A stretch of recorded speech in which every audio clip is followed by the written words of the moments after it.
खासदार निलेश लंके यांनी इंग्रजीत शपथ घेतली आहे। सुजय विखेंचं आव्हान स्वीकारत इंग्रजीत शपथ घेण्यात आले।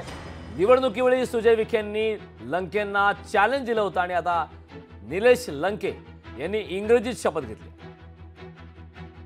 In the name of God, that I will bear true faith and allegiance to the Constitution of India, as by law established, that I will uphold the sovereignty and integrity of India.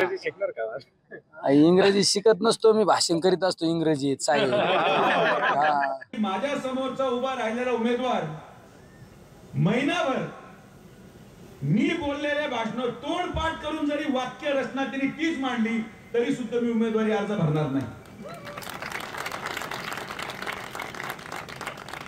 जेवढी अंग्रेजी मी बोलली, जेवढी हिंदी मी बोलली, तेवढ्या समोरच्या उमेदवारांनी मी तुम्हाला महिना देतो, पाठ करा, रात्रंदिवस पाठ करा आणि जर एकदम वाक्य रचना तशी केली मी काय अर्ज भरायला जाणार नाही। लोकशाही मराठी ऐका, पहा, जागरूक रहा।